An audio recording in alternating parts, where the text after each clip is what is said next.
Hello everyone, myself Sagar M. Makwana, lecturer in Mechanical Engineering Department, Vallabh Polytechnic, Navsari.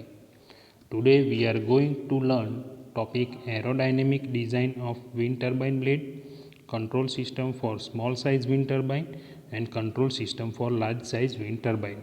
Okay? તો આપણે aerodynamic design of wind turbine બ્લેડથી શરૂઆત કરીએ. શું છે aerodynamic design of wind turbine? Wind turbine blades are always aerodynamically designed to produce maximum power from wind energy, and they are designed on the same principle by which aircraft wings are designed. Aerodynamic design એટલે બ્લેડને એવો આકાર આપવો કે જેથી blade મહત્તમ power ઉત્પન્ન કરે. અને વિમાનની જે પાંખો હોય છે ને એમની ડિઝાઇન એરોડાયનેમિક રીતે જ કરવામાં આવેલી હોય છે. એરોડાયનેમિક રીતે ડિઝાઇન કરેલી બ્લેડ ખૂબ જ પાતળી હોય છે અને પવનને ખૂબ જ ઓછા અવરોધે છે અને યાંત્રિક પાવર વધારે ઉત્પન્ન કરે છે. ફિગરમાં તમે જોઈ શકો છો એરોડાયનેમિક બ્લેડની ડિઝાઇન છે.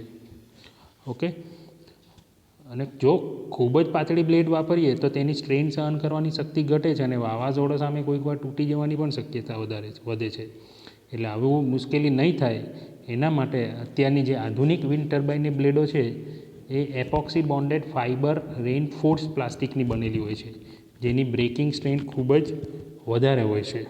Okay, aerodynamic design of wind turbine blade need very small cross section of the blade so that they offer maximum resistance to the winds and develop maximum power. The wind turbine blades of large size wind turbine units are designed to operate on lift force instead of drag force. The lift force is given better speed which is necessary for power generation purpose. Lift forces turbine રોટરને શું થાય વધુ ગતિ મળે છે. તેથી બંને પ્રકારના ટર્બાઇન છે લિફ્ટ ફોર્સિસથી ચાલે છે અને ડ્રેગ ફોર્સિસથી ચાલતા વિન્ડ ટર્બાઇન ધીમા ફરે છે પણ તેનો ટોર્ક વધારે હોય છે. આથી વિન્ડ મિલો ખાસ કરીને વોટર પમ્પિંગ માટે વપરાય છે.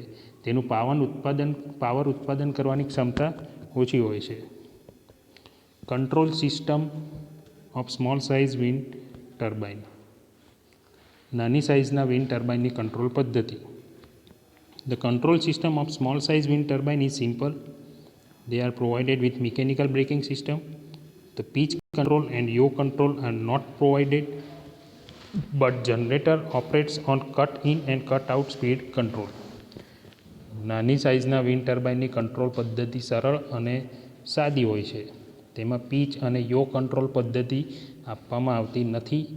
તેમજ તેની મિકેનિકલ બ્રેકિંગ સિસ્ટમ હોય છે અને જનરેટર માટે કટ ઇન અને કટ આઉટ વિન્ડ સ્પીડના કંટ્રોલ આપેલા હોય છે. Next topic control system of large size wind turbine. The large size wind turbine have very complex control system. Its major control system are as under pitch control system, yaw control system, aerodynamic braking system and central controller with microprocessor. તો first આપણે pitch control system સમજીએ. There are 3 independently controlled pitching motors are provided to rotate each blade around its chord axis. These motors receive signals through microprocessor according to the velocity of winds. They change the pitch angle of blade so as to give most optimum output speed of rotor. Pitch control સિસ્ટમમાં 3 સ્વતંત્ર રીતે કાર્ય કરતી pitching motors આપેલી હોય છે. આ motors બ્લેડને સ્વતંત્ર રીતે તેની કોડ એક્સિસ પર ફેરવી શકે છે અને પવનોની ગતિ પ્રમાણે માઇક્રો પ્રોસેસર દ્વારા આ મોટરોને ફરવા માટેનું સિગ્નલ મળે છે અને જરૂરિયાત પ્રમાણે બ્લેડ એંગલ પવનોની દિશા અને ગતિ પ્રમાણે નક્કી કરે છે. સેકન્ડ છે યો કંટ્રોલ સિસ્ટમ. તો યો control system The assembly of wind turbine rotor and shaft, gearbox, generator and control mechanism is housed in a unit called nacelle. The nacelle is mounted on the top of the tower with yaw control system, so it can be rotated around vertical axis on sliding bearing. Yaw motor receives signal from controller when wind direction is changed. નેસેલે wind turbine rotor અને તેની બ્લેડો ટાવરની vertical axis પર ફેરવી શકાય છે. તેથી rotor બરાબર અપવિન્ડનો સામનો કરી મહત્તમ પાવર ઉત્પન્ન કરે. આ જે પદ્ધતિ છે એને યો કંટ્રોલ સિસ્ટમ કહેવામાં આવે છે. તેમાં વિન્ડ ટર્બાઇનના ટાવર પર નેસેલે સ્લાઇડિંગ બેરિંગ પર બેસાડવામાં આવે છે અને યો મોટર ગિયર દ્વારા નેસેલેને ફેરવે છે. યો મોટરને કંટ્રોલર દ્વારા વિન્ડ વેનનું સિગ્નલ પ્રાપ્ત થાય છે, જેથી રોટર બરાબર પવનની દિશા સમક્ષ ગોઠવાઈ જાય છે. અને third, central controller with microprocessor. The output signal from different sensors such as wind vanes, anemometer, wind turbine, RPM, etc. are fed into central controller.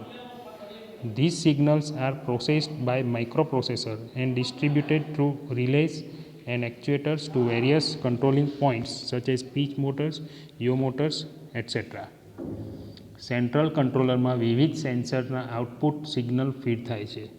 દાખલા તરીકે એનિમોમીટર્સ, વિન્ડ વેન, વિન્ડ ટર્બાઇનના આરપીએ વગેરે. આ બધા ઇનપુટ સિગ્નલને process કરીને relay, actuators અને numeric પદ્ધતિ દ્વારા જુદા જુદા કંટ્રોલ પોઇન્ટ્સ પર જાય છે.